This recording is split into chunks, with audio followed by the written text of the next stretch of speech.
अपना सहयोगी अभिषेक मिश्रा जी से कहब कि वहाँ के एजा के दृश्य दिखाई महायज्ञ के ई मुख्य गेट बाटे। जौन मुख्य गेट बाटे रवा सब दृश्य देख सकत बनी। ये दृश्य इतना मनमोहक बाटे कि लोगन के पहले जाए से अभी हमनी के जहाँ पहुँचल बनी जा एजा पूरा वीआईपी लोग एजा पहुँचे वाला बड़े। वीआईपी लोग पहुँचे मतलब आज से आना जाना शुरू हो जाई। 15 तारीख के योगी आदित्यनाथ जी एजा बक्सर में पहुँचे वाला बानी। जौन की हमनी के यूपी के सीएम बानी, मुख्यमंत्री बानी। वहाँ गोल लागत नहीं भोजपुरिया समाचार में आप सभी के स्वागत बा। हम रोहित कुमार ओझा और आज हम पहुँचल बानी अहिल्या नगर अरौली में, जहाँ की राव सबके बता दी कि श्री राम कर्म भूमि न्यास सिद्धाश्रम धाम बक्सर के द्वारा एजा रवा के सनातन सांस्कृतिक समागम के द्वारा महायज्ञ के आयोजन कल गई बा। ई महायज्ञ के आयोजन सांसद अश्विनी कुमार चौबे जौन की माननीय मंत्री जी बानी वहाँ के द्वारा ई आयोजन कल गई बाटे। राव सबके हमने के दिखाई जा कि अहिल्या नगर अरौली में का व्यवस्था कल गई बा। ई महायज्ञ के लेके अपना सहयोगी अभिषेक मिश्रा जी से कहब कि वहाँ के एजा के दृश्य दिखाई महायज्ञ के ई मुख्य गेट बाटे। जौन मुख्य गेट बाटे रवा सब दृश्य देख सकत बनी। ये दृश्य इतना मनमोहक बाटे कि लोगन के पहले जाए से पहले लोगन के एक नज़र एजा पड़त हटे। साथ ही साथ रवा अंदर जब पहुँचब तो अंदर के जौन दृश्य बाटे श्री राम भगवान के 11 लाख कुछ दिया से भगवान श्री राम के दृश्य दिखावल गई बा धरती पर। साथ ही साथ वामन भगवान के भी दृश्य दिखावल बाटे।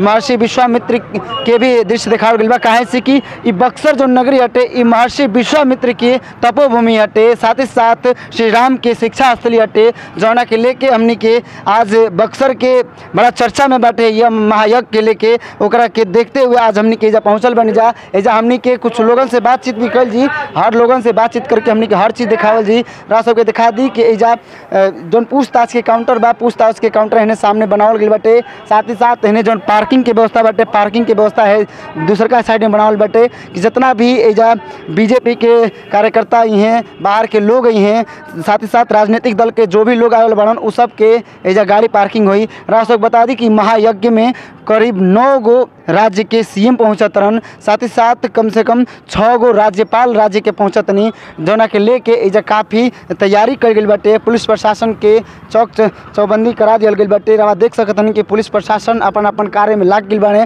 साथ ही साथ एजा जौन बीजेपी के कार्यकर्ता बने, काहे से कि सांसद महोदय अश्विनी कुमार चौबे जी बीजेपी के सांसद हनी, तो वो से लेके ओकरा के देखते हुए बीजेपी के जौन कार्यकर्ता बने काफ़ी उत्साह में बने और साथ ही साथ वो लोग एजा पहुँचल बने। और जब से एजा शुरू भइल बाटे महायज्ञ के आयोजन, तब से एजा लोग एजा पहुँचल बने, लगातार अपन कार्य में अपन सहयोगी बनत रहे।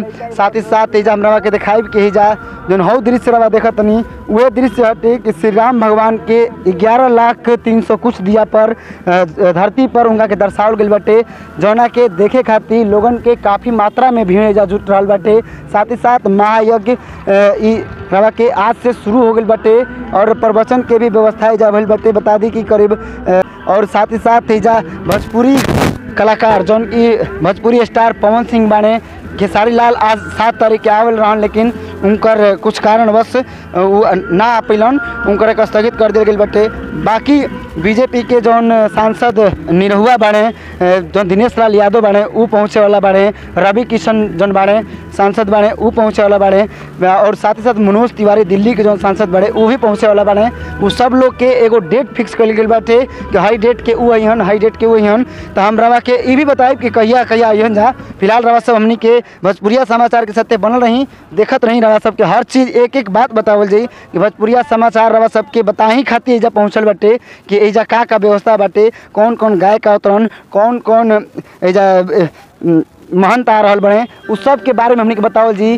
कहाँ स्टेज बनल बाटे, कहाँ मंच बनल बाटे, कहाँ से एजा राजनेता लोग भाषण दी हैं, कहाँ से सीएम अपन बात के रखियन लोगन के बीच, कहाँ कहाँ एजा पानी उनी पिए के व्यवस्था कर गई बा, पेयजल के व्यवस्था कर गई बाटे, कहाँ लोगन के बाथरूम वाथरूम करे के व्यवस्था कर गई बाटे, सब चीज़ हमने के देखावल जी। स्वास्थ्य शिविर भी एजा लगावल गई बाटे, कोनो प्रकार के कोनो दिक्कत हुई तब एजा डॉक्टर ओजे मौजूद रहियन, ओजे से डायरेक्ट लोगन के एजा के देखियन कि एजा डायरेक्ट देखियन लोगन के बता दी रहा सबके कि अभी देखी आगे हम एकदम चलते जा। हाई जौन बाटे स्टेज, ये स्टेज बन रहा बाटे जौन की एजा जौन हमने के सीएम जौन 9 गो राज्य के पहुँचे वाला बाड़न उ लोग एजे आके अपन बात लोगन के बीच रखियन। साथ ही साथ रवा के है जौन सामने देखत तनी इ सामने जौन कैंप बनल बाटे इ कैंपिंग में हटे कि होजा प्रवचन होई, प्रवचन के ओजा लोग सुनी हन। रवा के हम आगे चल के दिखावा तनी जहाँ मंच बनल बा, मंच के सामने से रवा के दिखाई हम अपना सहयोगी से वहाँ के हेने के दृश्य दिखाई जौन श्री प्रभु राम के जौन इ बनल बाटे दृश्य बनल बाटे धरती पे जौन 11 लाख दिया से बनल बाटे। उ चीज़ हम अपना सहयोगी से कहब कि उ चीज़ लोगन के वहाँ के दिखाई, वो हम दिखाई भेजा से रवा के पूरा तो ऐसा ना ही कहे से कि ड्रोन कैमरा से लेवे के पड़ी, लेकिन ए तरी रवा सब देख ले हो कब फेसबुक पर उस पर बड़ा ट्रेंड बाटे वीडियो रवा सब देखत हो तो हम दिखाई भेजा से इस दर्शा सकत नहीं कि यह जौन दृश्य बाटे श्री प्रभु राम के दृश्य हटे।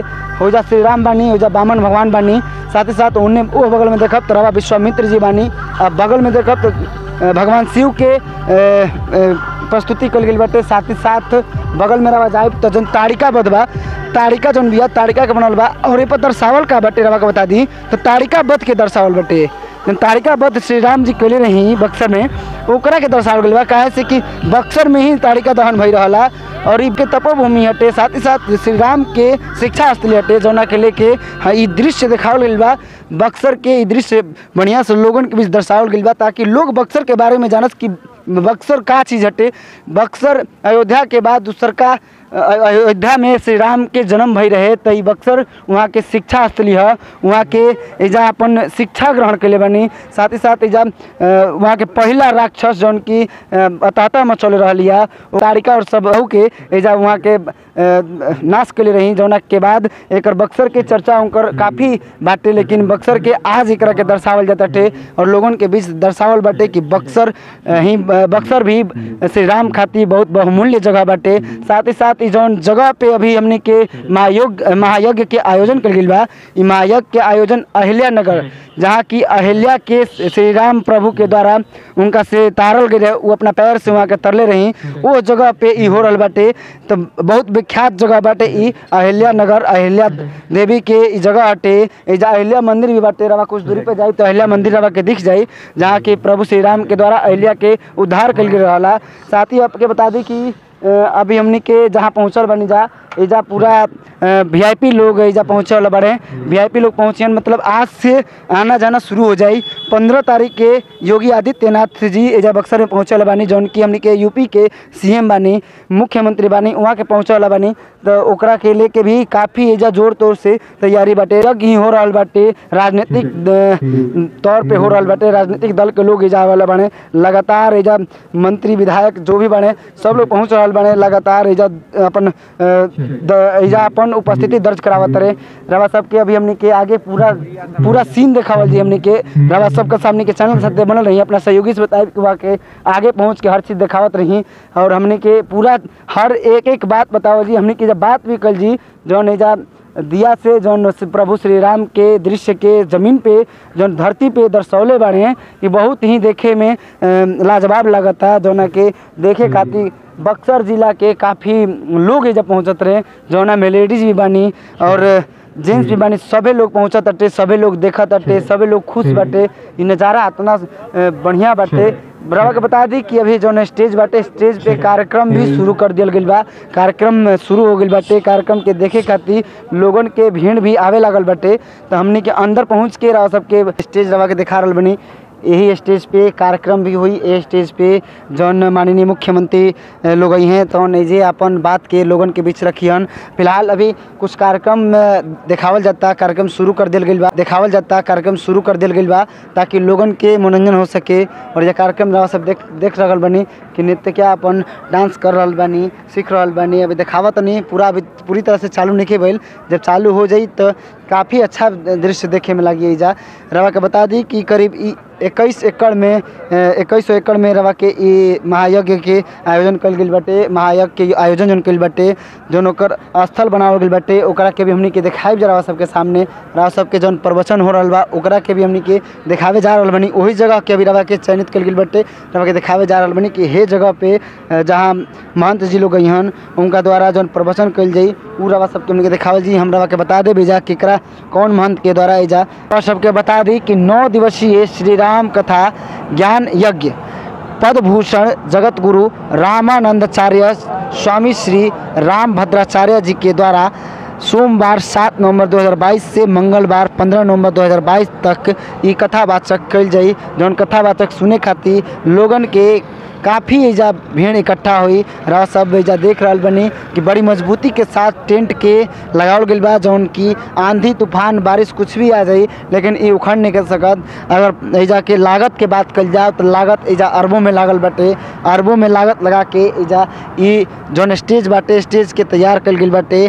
साथ ही साथ जौन मंडप बाटे यज्ञ के मंडप बाटे। मंडप भी रहा सबके दिखावल जी मंडप भी सामने दिख रहा बाटे। उहे मंडप हटे एजा जौन कथावाचक हुई कथा के सुनावे खातिर लोगन के दिखावे खातिर काफ़ी दूरी में मतलब 500-600 मीटर के दूरी में ई जौन स्टेज बनावल गइल बाटे। जौन ओकर कैफेटेरिया बनावल गइल बाटे लगातार लंबा बाटे। साथ ही उमें कुर्सी के भी व्यवस्था कल गइल बाटे ताकि वीआईपी लोग जौन हैं तौन जा बैठ के कथा के सुन सकस। और साथ ही साथ एलईडी लाइट भी लगावल बाटे। एलईडी टीवी टाइप के लगावल बाटे कि लोग एलईडी के द्वारा देख सकस। अगर सामने से लोगन के ना देख पाई हैं तो वो लोग सामने से वो अपन एलईडी में देख सकत रहे।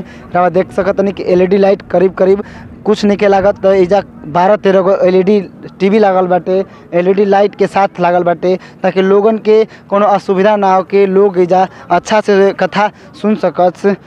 साथ ही लोगन के 7 दिवसीय श्री भागवत कथा ज्ञान यज्ञ के आनंद लोग ले सकस। एजा हमने के रवा के एक और चीज़ देखावे जा रहा बा जौन की मंडप बाटे। जौन यज्ञ के मंडप बाटे कुंड बाटे वो कुंड के हमने के देखावे जा रहा जा।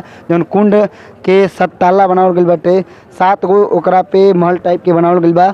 ओकरा में कुंड 56 गो कुंड बनावल गइल बा। छपका सुने लायक बा। ओजा के आ रहल बाटे। तो फिलहाल हमरा सबके ई बतावे जा रहल बनी कि कुछ सांस्कृतिक साहित्य कार्यक्रम होखे वाला बाटे जौन की रवा के 7 से 15 तारीख तक होखे वाला बाटे। जौन की आज से 15 तारीख जौन मंगलवार के दिन हटे वो दिन तक होखे जा रहल बाटे। इमें रवा के हम बता देव कि भोजपुरी कलाकार लोग बाणे जौन की सांसद भी बाणे और भोजपुरी के सुपरस्टार हमें। जैसे मैं रवा के बता दी कि 12 तारीख के दिन 12 नवंबर के दिन मनोज तिवारी सांसद दिल्ली के आए वाला बानी जौन की वहाँ के द्वारा कार्यक्रम हुई। 15 नवंबर के रवि किशन सांसद जौन बानी वो भोजपुरी स्टार भी हनी वहाँ के पहुँचब। 10 नवंबर के दिनेश लाल यादव उर्फ निरहुआ वहाँ के भी पहुँचा तनी। 10 नवंबर के जौन की सांस्कृतिक कार्यक्रम के तहत वहाँ के पहुँचा तनी। साथ ही साथ वहाँ के एक सांसद भी बानी और वहाँ के फिल्म इंडस्ट्री में अच्छा नाम बाटे। और ओकरा बाद बता दी कि भोजपुरी कलाकार में रवा के देवी श्री देवी आवतरी जौन देवी हड़ी देवी आवतरी 14 नवंबर के। साथ ही साथ श्री मैथिली ठाकुर 12 नवंबर के वहाँ के पहुँचतनी। भोजपुरी जगत के सुपरस्टार जौन बानी पवन सिंह पहुँचतनी 14 नवंबर के। और आज के दिन 7 नवंबर के रवा के खेसारी लाल यादव आवल रहन लेकिन खेसारी लाल यादव के दिक्कत हो गई लटे। कुछ दिक्कत की वजह से वहाँ का ना अपनी या तो वहाँ का पार्टी के दबाव हुई ऐसे कि वहाँ के आरजेडी से बानी और ये बीजेपी के कार्यक्रम हटे तो शायद पार्टी के दबाव हो सकेला। पार्टी के दबाव के वजह से वहाँ के ना आइल होखब। ऐसे कि पहले उनकर स्वीकृति मिलल रहा कि 7 तारीख के वहाँ के जावे के बाद लेकिन अब वहाँ के ना अपनी ही शायद पार्टी के दबाव के कारण वहाँ के नहीं आवत। तो हमने के अभी और कुछ बतावे जाए जरवा के अभी रवा सबके बताए कि के अभी आवाला बट कैलाश खेर जौन बानी 8 नवंबर के आवत नहीं जौन की एक प्रसिद्ध गायक हनी हिंदी कलाकार के। साथ ही साथ श्री अनुराधा पौडवाल आवतनी 9 नवंबर के और साथ ही सरदा सिन्हा 13 नवंबर के आवाला बानी। तो ये सब हमनी के सांस्कृतिक कार्यक्रम के तहत सांस्कृतिक साहित्य कार्यक्रम के तहत यहाँ सब पहुँचतनी जौन की क्षेत्रीय एवं राष्ट्रीय अंतर्राष्ट्रीय लोग बानी। यहाँ सब पहुँच के इजा लोगन के अपन बात रखब अपन विचार रखब लोगन के सामने बक्सर के विचार रखब कि बक्सर के कितना महत्व होला बक्सर के लेके महत्व वहाँ सब बताई कि बक्सर के का महत्व बा। तो साथ ही साथ वहाँ के अपना गाना बजाना के माध्यम से बक्सर के अस्तित्व के बारे में वहाँ सब बताई। तो फिलहाल हमने के तो ये सब बताइए देने जा रहा सबके और कुछ बता दी कि 5 दिवसीय चतुर्थी पुरुषार्थ श्री राम ज्ञान यज्ञ जौन की रवा के बुधवार 9 नवंबर से 13 नवंबर के समापन होखे वाला बाटे। तो रवा के और कुछ बता दी कि 5 दिवसीय चतुर्थी पुरुषार्थ श्री राम ज्ञान यज्ञ जौन की रवा के बुधवार 9 नवंबर से 13 नवंबर के समापन होखे वाला बाटे। तो रवा के बता दी कि हमने के रवा के कुंड के तरफ लेके चलते जा, जहाँ महायज्ञ के कुंड बनल बाटे। महायज्ञ के कुंड हमने के दिखाई जा, आगे चल के रवा देखत नहीं कि महायज्ञ के कुंड बनल बाटे और महायज्ञ के कुंड हमने के रवा सामने दिखावल जाई, दर्शावल जाई। फिलहाल रवा हमारा साथे बनल रही, रवा सब हमने के चैनल के देखत रही। हमने के लाइव आवे के मकसद ये रहला कि बक्सर जिला में लोग